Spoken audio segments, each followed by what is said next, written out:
Wir kommen zum letzten Input im Block Ändernde Bedürfnisse und es ist auch der letzte, den wir virtuell zugeschaltet haben, aber auch hier ist es eine Person, die wir sonst vielleicht nicht hätten gewinnen können und deshalb sind wir sehr froh, ist das möglich virtuell. And with that, I would like to change to English to introduce Shahid Talib. He is Director Smart City of Heijmans. And he's one of the experts that thinks a lot about how can technologies and the availability of data influence our mobility, and that's also the content of his presentation. Welcome here on stage, virtually, Shahid. Yes, thank you so much. And Entschuldigung, meine Deutsch ist nicht so gut, so I will do this in English. But what I loved about the presentations before me were actually the fact we are working at, and that's because we don't want to create technical solutions for technical problems, because mobility is not a technical problem. It's a solution based on needs and on and convenient. So what I loved at the presentations before me was it was about human beings and how human beings act. So that's also what we are actually doing at this moment with Heijmans. I'm director smart cities, but I don't want to create smart cities. I only want to create healthy living environments. And that's why mobility is also a very important part of this. And in this thinking, we can't do that on ourselves. The government can't do it along with them. We can't do this. The education can't do it, but the user also can't do it on his own. So we should think in quadruple helix, where we join the government, the education, private companies like us, startups, but especially also the user.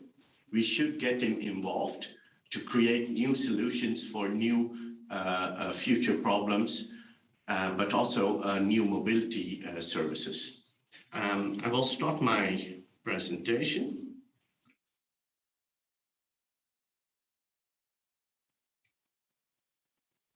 So hopefully everyone can see my presentation.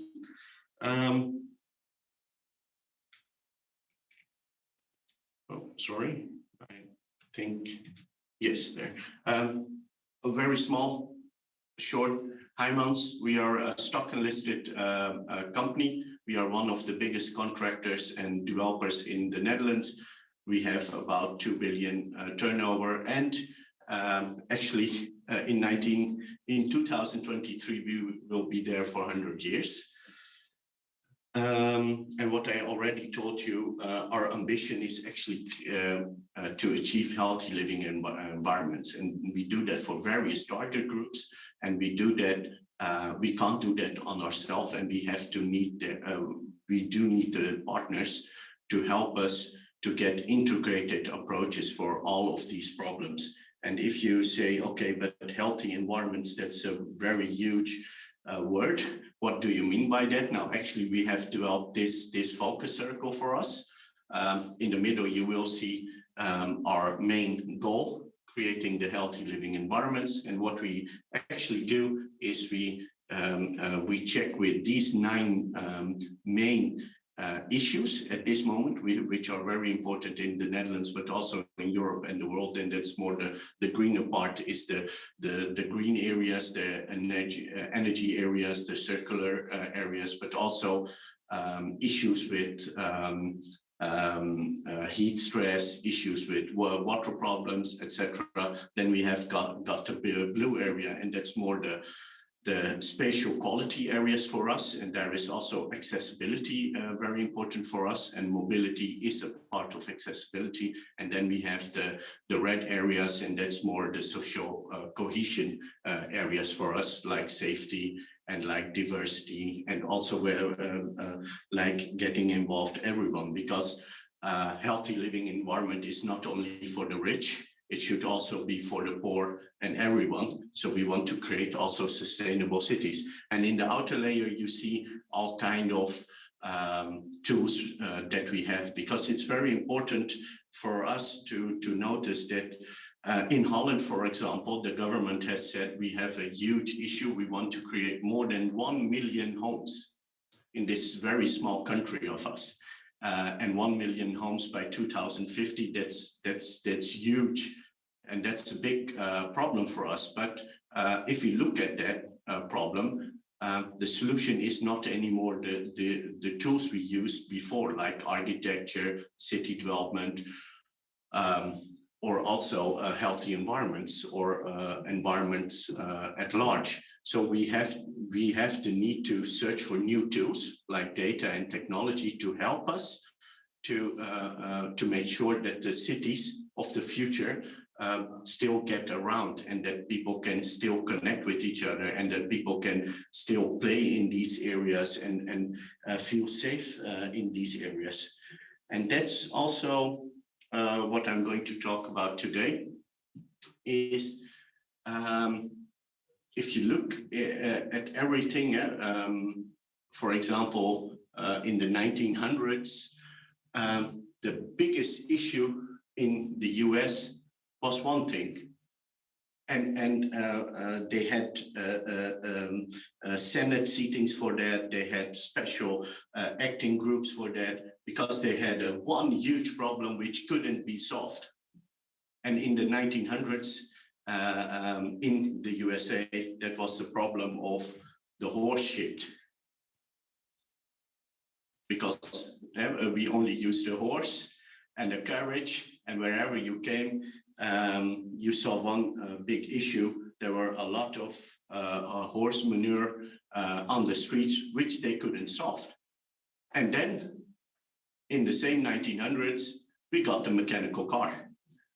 And there were no more horses. So the horse manure problem, which couldn't be solved, was solved with a wink.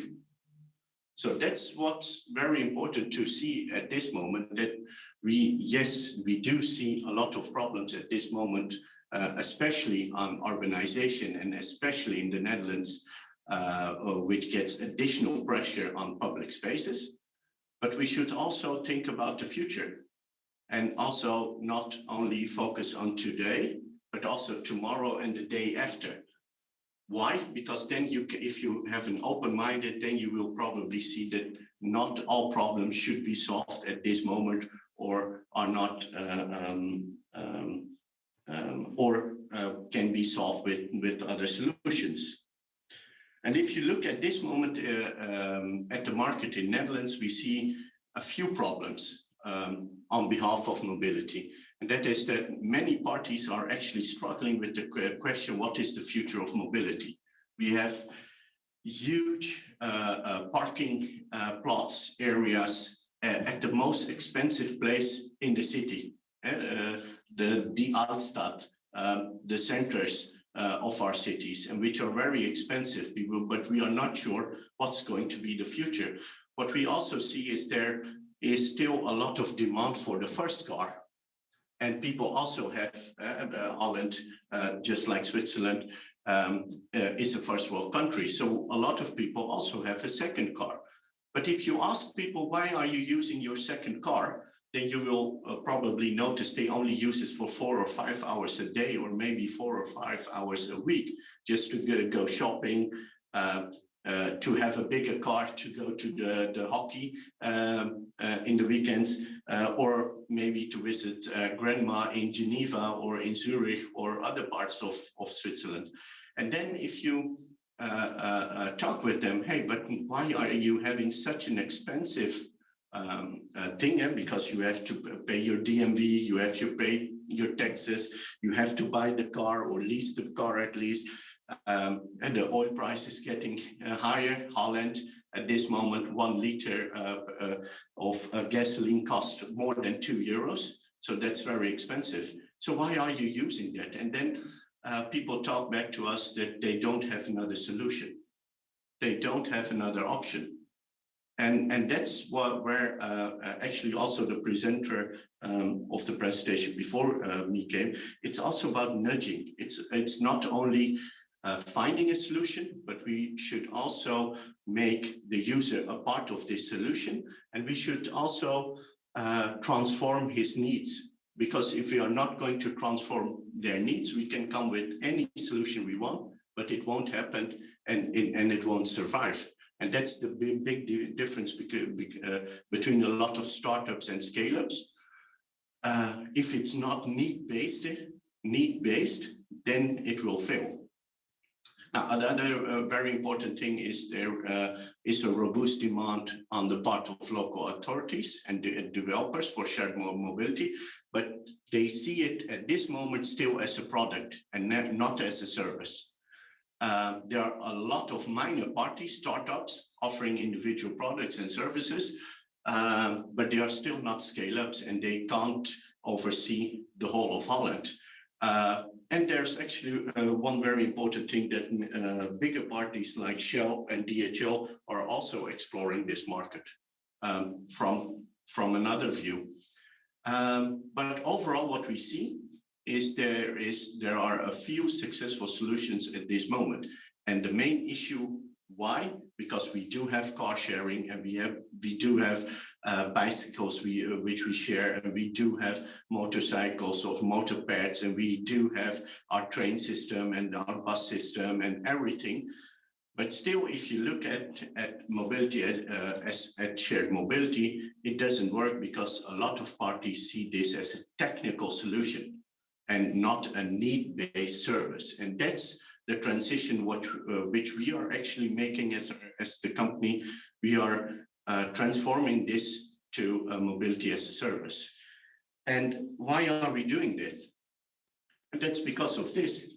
This is what your customers or the people living in the Netherlands or Switzerland, this is what they want. This is what they actually expect from a living area.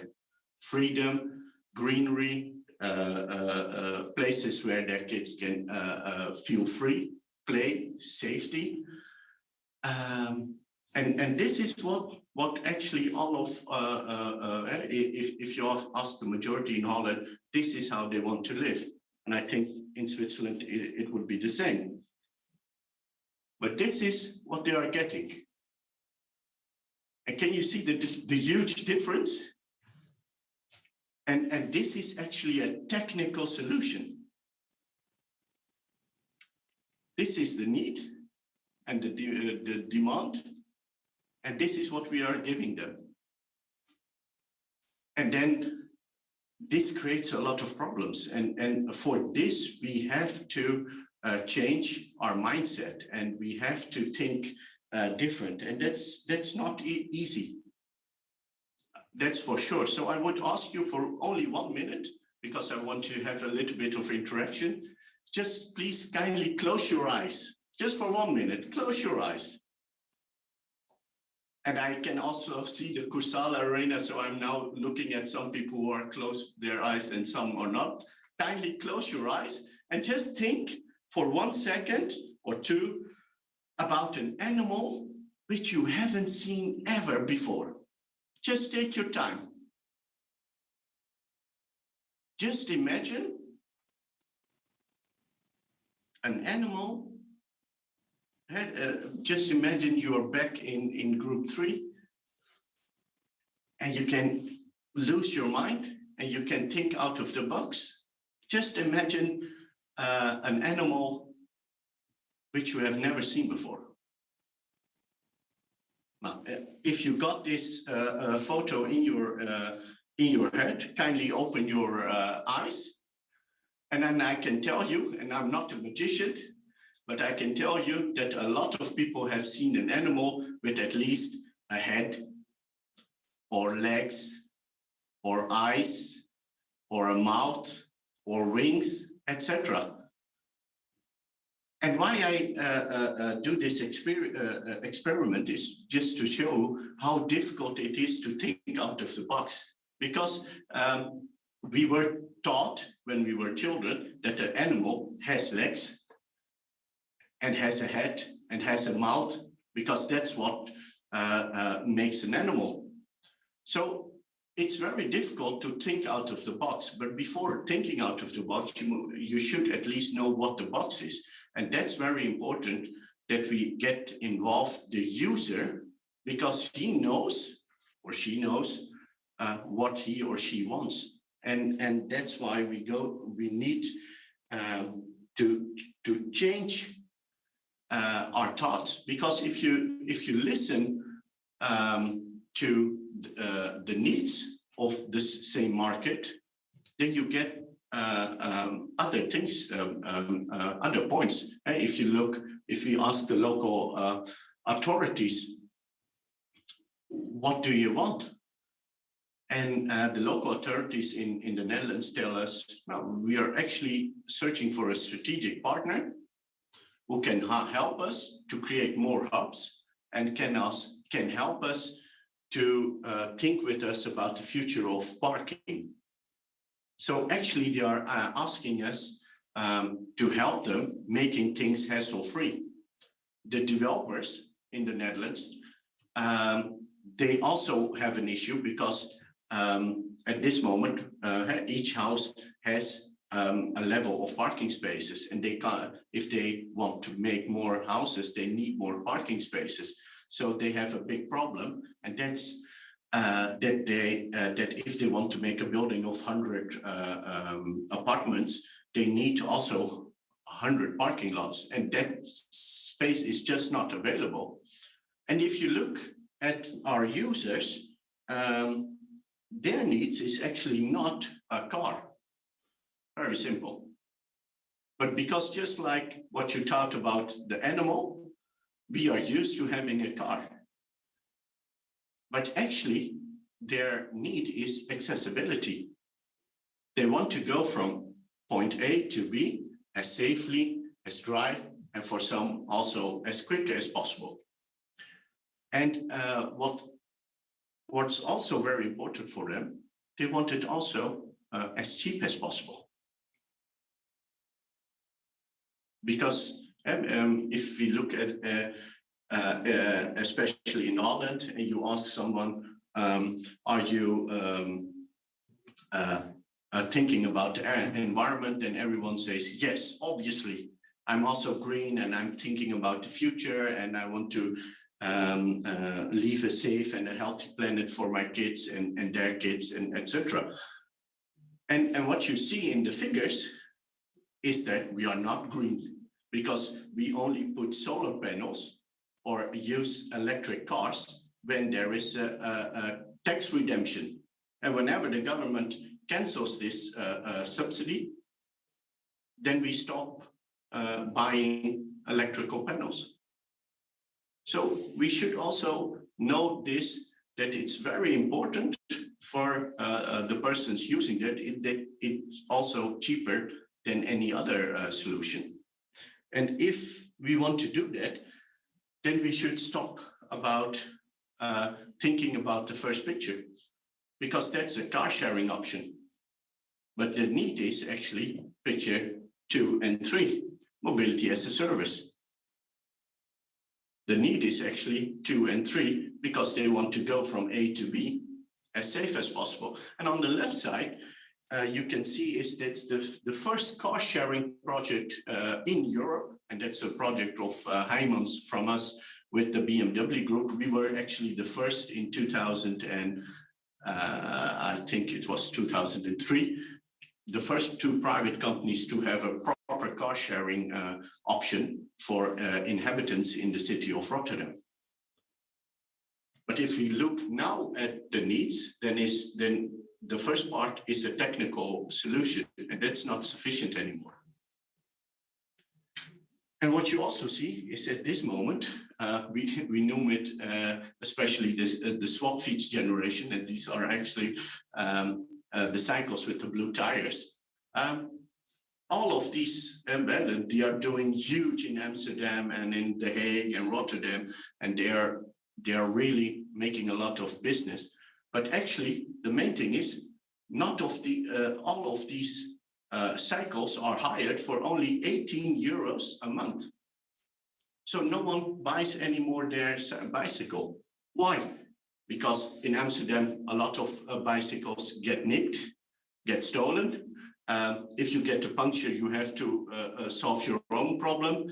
And what they do is they only ask 18 euros a month. you rent a bicycle by them, and if it gets stolen, it's their problem. If something else happens, it's their problem. If it's breakdown, it's their problem, etc. So if we think about the new needs, then we should also change our solutions for that. It's a very simple thing. If you look at Uber is at this moment the largest taxi company without owning any taxi. Shahid, we're running a bit out of time. The coffee is getting cold, so I would encourage you to come to the last slide slowly, that we can also ask one or two questions to your interesting content. Yeah, no, sorry. And then the last part is what we are actually already doing in the Netherlands, is that we are creating mobility hubs where we can do, on the left part, what you see, a lot of car sharing solutions, but also other solutions. And what we have done in the time is we created these mobility hubs as social points, as points where people can meet each other, and then they can also get their packages from, and they can also get their coffee, and they can also drop their clothing there, or get their supermarket groceries, etc. So my last point is thank you for me having here. I was very much delighted that people, that the two presentations before me were also user-centric and not technical solutions. So my advice would be kindly get the user involved, because only then we will succeed and we have a future mobility as a service propositions. Thank you. Thank you very much, Shahid. Your applause and the clear plaidoyer for thinking mobility as a service and not as a ownership anymore. And this is exactly the one question that I would like to ask you, is something that reminds me a bit of my car. I still have one, I have to admit. So a lot of people use the car as private storage room. So there are things in it like sneakers that they need when they spontaneously do a hike or a walk. How do you solve that problem, that people want to leave certain things in the car? So it's a very everyday question, but nevertheless I ask it. Yeah, no, and that's a very good question, and that's a very important question. But the issue is because we are used to our cars, and that's the same thing. We were normally used to have for bigger houses in the Netherlands, but after a while we couldn't afford it anymore. So the houses also decreased, and we found out new ways to put our head to hide our stuff in. And the car is at this moment one of those solutions. But I think if we go to new mobility as a service options, then we will also find new solutions to hide our stuff in. So also rethinking needed here. Thank you so much that you have been with us and sharing your thoughts, and all the very best. Thank you, Shahid.